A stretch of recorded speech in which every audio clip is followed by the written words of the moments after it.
He went from being a happy, healthy, athletic husband and father of 4 to a man given a death sentence in a doctor's office. His world was turned upside down in a matter of moments. But would Lou Gehrig's disease defeat him, or did God have something else in mind? Join us now as Shades of Grace Ministries presents a moving interview with Scott Brodie and his wife Glennis, an incredible story of God's grace and strength in the face of impossible odds.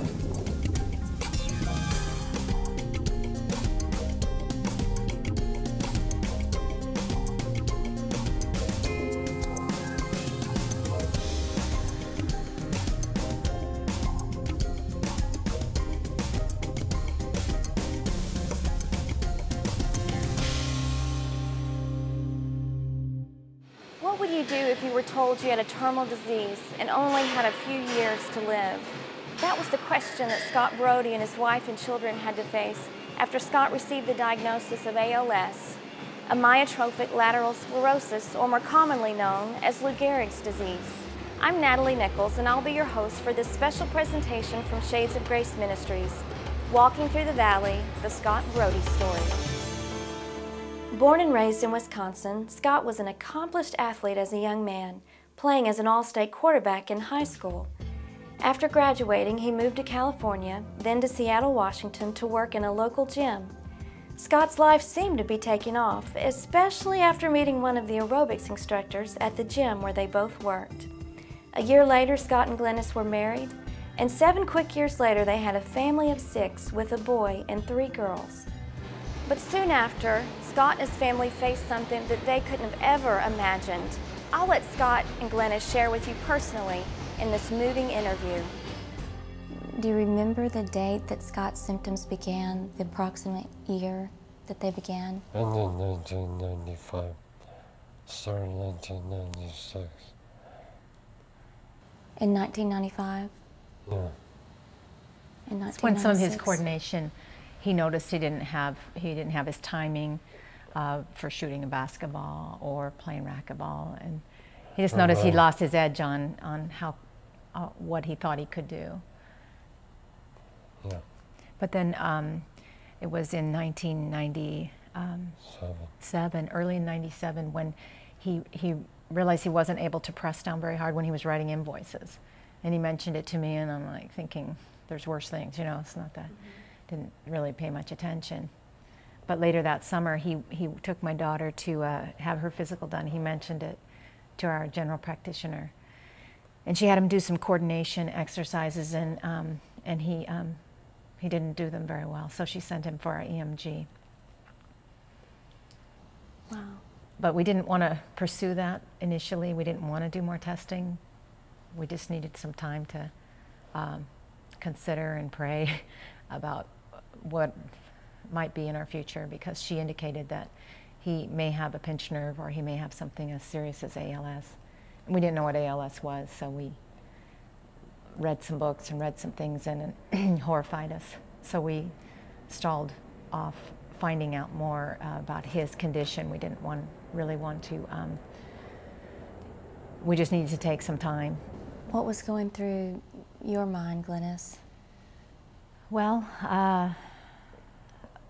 I was afraid that he would have that condition, and then so I believe the enemy just wanted to petrify me with fear, considering that he would lose his ability to provide and to, so in the realm of security and him being my protector and the provider, that was all very insecure, and then because we're self-employed, that whole future with my 4 children, there was just a lot of rethinking of why that would be the case, that he would have this illness. Yeah, I had to rethink, because we just considered that we would grow old together, so you have to rethink your whole future.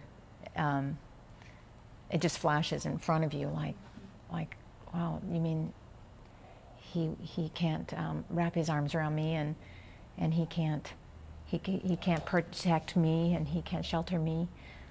It just was just a whole new way to consider our future. What changes, if any, were taking place in you spiritually at this point? Well, at that point, I think we were just numb, just kind of numb, and didn't really know why. Because Scott, like as he mentioned, he was teaching in the Bible college. He was teaching Bible studies. I was a women's director for our church. We were very involved in the church. Our children go to the day school, and just very involved in winning souls for lost and many other outreaches, and couldn't understand why this would be something that God would use. Because we were very busy about the activity of learning the Word and serving in the church, and so we just didn't understand why we were asked to face this. We just didn't understand it at the time. Can you imagine the fear that Scott and Glennis faced during that time? And even though Scott felt spiritually ready to hear the diagnosis, when it finally came, it surprised even him. As we continue the interview, Scott and Glennis share the story of learning that Scott did indeed have ALS. When you went to the doctor, what did he tell you? Well, he told me I had ALS, and he was really sure about it, but I wasn't sure. And he sat at a table Across the similar desk. as this interview. And he said that, you have ALS. We kind of knew what it was, but I didn't really know for sure. And then he said that, with ALS, you have 2 to 5 years to live. And, and then that's it. So he was trying to prepare us and prepare my wife that I was going to die. And then I said, well, there's got to be something I can do. He said, no, there's nothing. There's no cure. There's no cure, there's nothing. I said, but can I exercise? No, that won't help you. How about nutrition? No, that won't help you. And I said, there's got to be something. And he said, no, there's nothing. And I said, well, doctor, I know my God can heal me. And he said, well, you can believe whatever you want. And then he said, but you're not really listening to me and what I'm telling you.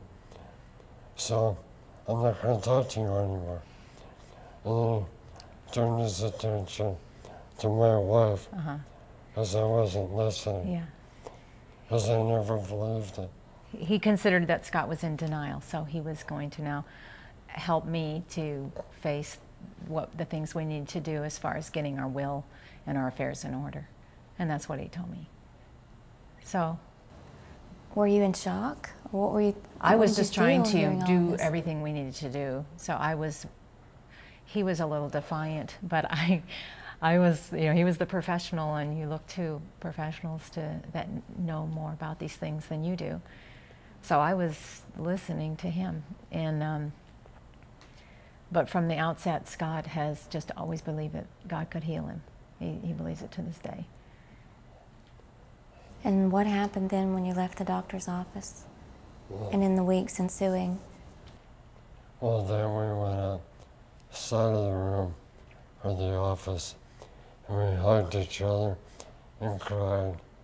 And then at that time, I felt like Satan had pushed me into a pit, and I was falling, and then I was trying to crawl up out of the pit, and he's standing above me, stepping on my fingers, saying, "Where's your God now, Mr. Faith?"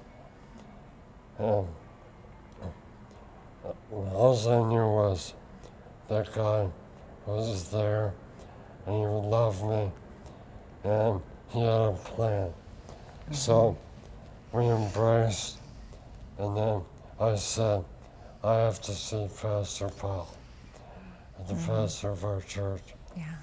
So immediately, Glenn said, you do what you have to do. And she went back home to visit the kids, because some of them were at home during this time. And I got in the car, drove over to our church, told Pastor Paul, and he really was a loving pastor, put his arm around me, we prayed, and then he told me, Romans 4:18, Abraham, against all hope, he believed in hope. And I really clung to that in all of Romans 4. And then that evening, we had church, and the whole church prayed for us. And Pastor Paul, he brought the whole family up to the front of the church, and everyone prayed. And we were embraced by the love of the body of Christ and a pastor. And, we gained spiritual strength. And I thought that was amazing, that the very day that Satan wanted to kill me was the very day that God said, you shall not live, you shall not die, but live. And, from that day on, it's been a wonderful walk with the Lord. And Amen. Did you go home from that appointment then and tell your children at that time? What? I think it could have been the next day. We sat our children down, we brought them home from school early, and then explained to them what Scott had been diagnosed with. And we all cried, all of us cried, explaining what it would entail. And then we all had headaches from crying so much. We took some Tylenol, and then we decided to go get our Christmas tree. And so we all hopped in the van and went to get the Christmas tree. And we go through the booth where that gentleman was admitting people to the farm, and he goes, how's your day going? And Scott goes, oh, just great. So it was just funny because we laughed. I mean, by this time we were so cried out that we just were beyond any, we just had to have some joy. And so we just thought that was hilarious. He's, doing great. Yeah, everything's good. But that was the day that Scott wanted to give the saw to Justin to cut down the tree. And so he was sort of beginning to pass the mantle on, just to entrust our children that they're going to be part of this, and they're going to be learning, things of God in our ensuing years. At the time the doctor gave you this diagnosis, you were just basically having some minor coordination timing problems and your little finger not working right. Is that right? Index finger. Index finger. And then what was the physical progression from there? Well, it went from my finger on my right hand to my whole hand, and then my right arm. I mean, this is over years. Right. And then left hand, left arm, and then my neck, and then lastly, my swallowing and speaking. But it's been going on for like 10 years. But my legs have always been really good. They communicate well for you, don't they? They help you talk. He's very expressive. I know. I feel can find you. It's like I don't have my bare foot to wave. So it was a progression, and we think that was the grace of God too. Just that that we didn't have it was tragic news to know that this was to come in our future, but we had grace in the going, and every step of the way God's provided, and we made adaptations. So when he couldn't eat with or write with his right hand, he began to feed himself with his left hand, and left-handed. And so we got a big, just larger instruments, tools to do these things with. And then when he couldn't use his hands, You were feeding me. I would feed him. And so it was a progressive thing. What is the brace for? Neck. It's just, So neck support. keeps his head up. He chose not to use the typical neck support because he wanted to be able to see where he was walking and need to swallow. And it was very cumbersome and hot. So we were able to give some input, and this was designed for Scott. And it's been very effective. It gives him his independence to walk around and go many places that he would be limited to go otherwise. Given just 2 to 5 years to live and unable to do the things he was able to do before, even confined to a wheelchair for a time and now forced to wear a neck brace in order to keep his head up, Scott has somehow endured and maintained his faith and joy in Christ for 13 years since his diagnosis of ALS. But how has Scott managed to stay so upbeat and persevere during this time? Here again are Scott and Glennis. How do you keep from having a pity party, though, and getting depressed over it? Well, it's the joy of the Lord. And God has always shown me that He's going to take away all the grief in John 16:23. And in the world there is tribulation, but He's overcome the world. Right. And so He gives us His peace.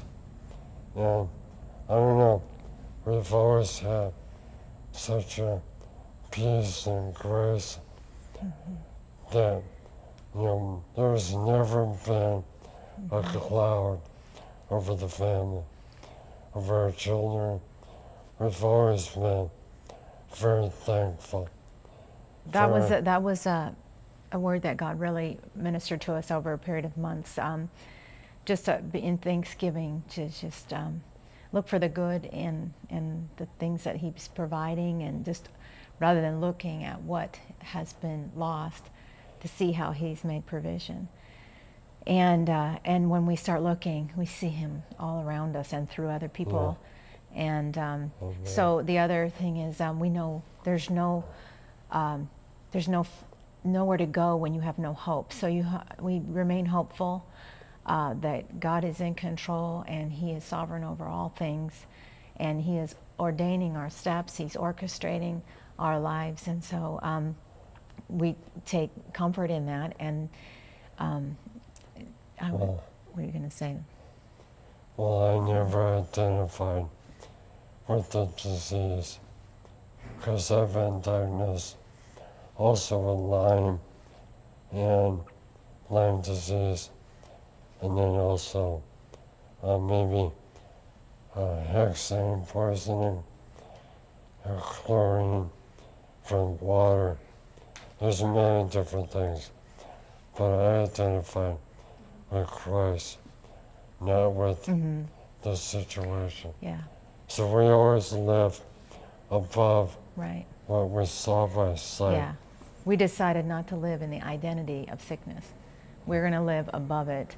We're going to be who we are as a normal family like anyone else, and that's where we've just said we're not illness.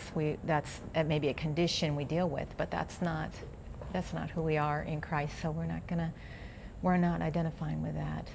So we're just going to live over that, live with Christ in heavenly places. Yeah, we just want to fellowship with Him. Yeah. But even with a strong faith and confidence in God's plan for his life, Scott still faced some hard days. There was a time a few months ago, probably several months ago, that you were willing to accept possibly that God's healing was coming in heaven for you, and as I understand it, you were willing to let Him take you. And how did he respond to that? Could you describe that a little bit? Well, back in early 1998, God had given me a promise where I had a vision, and He came to me personally and told me that my healing I was going to have a healing. And I always remembered and held that time dear to me. Mm-hmm. And as I got further along into this condition, I always dealt with it on an upbeat level. I was always very positive, very joyful, but, over time, I think when I got the feeding tube, and also my voice was being affected, then I started to get really depressed. And like I had never been, and I was so depressed that one night I told Lord, if this healing is going to be in heaven, then I'd rather go now, because I'm tired. I was just tired of fighting. And I said, take me home, because I'd rather be with you. We have no limitations. But God lovingly told me that I was being selfish and that my life on the earth mattered.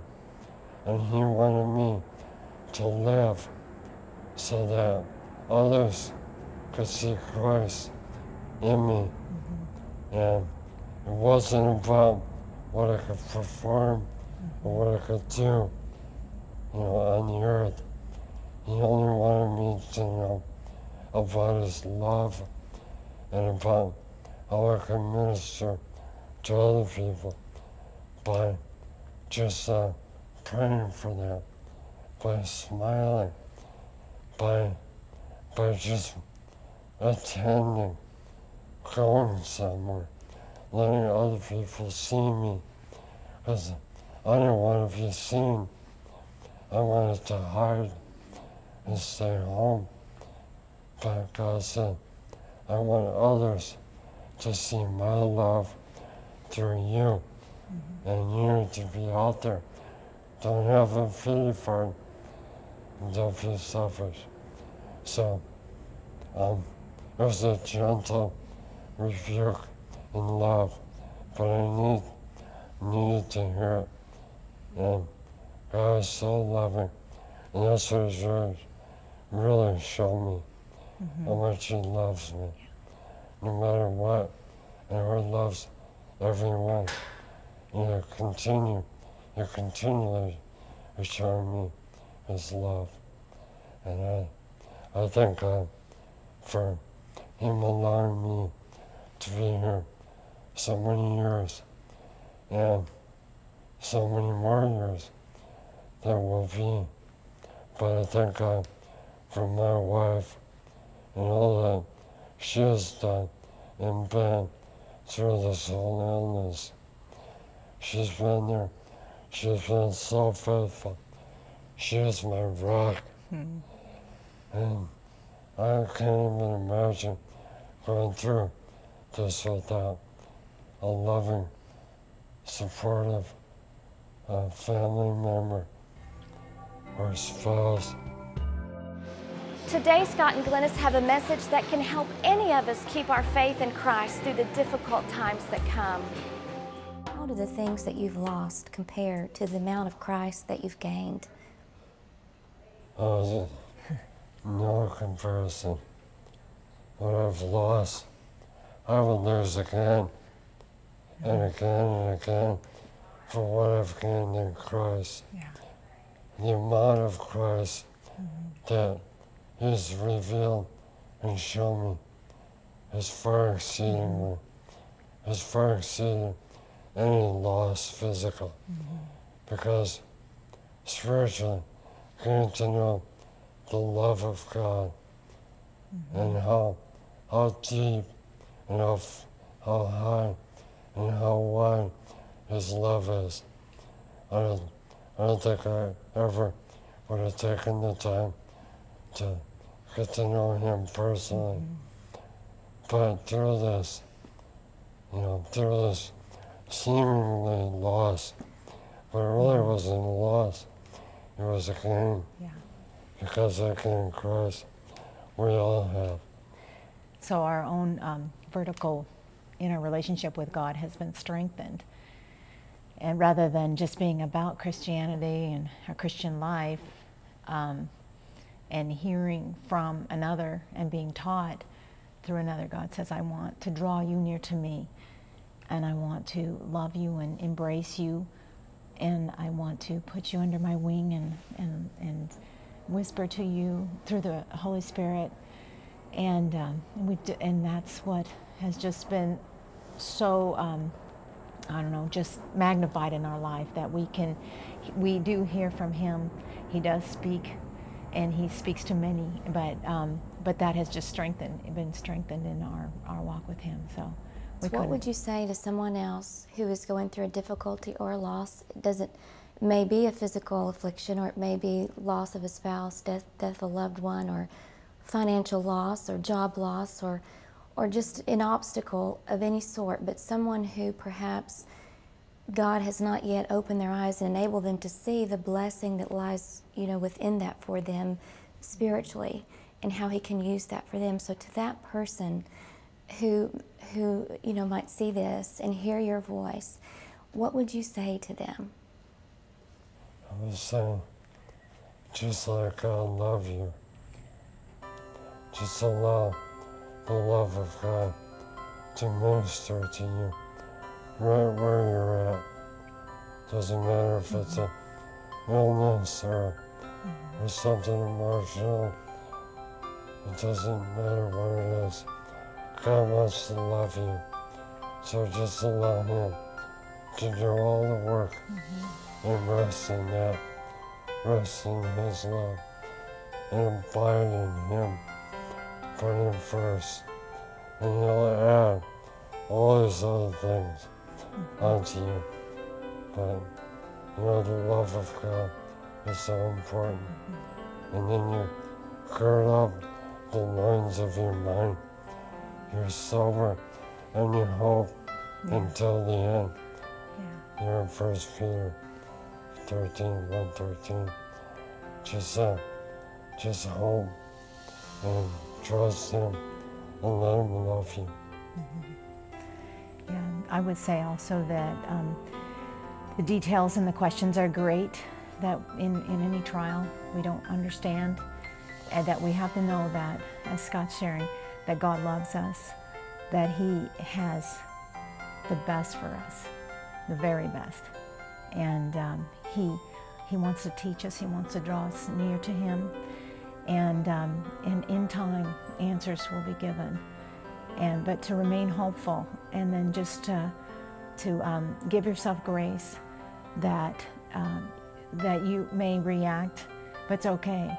It's okay that we can, just grow in patience. We don't automatically have it, and just to not identify in what your experiences or what you're being told, but just to identify in Christ, who Christ is for you and your walk with Christ.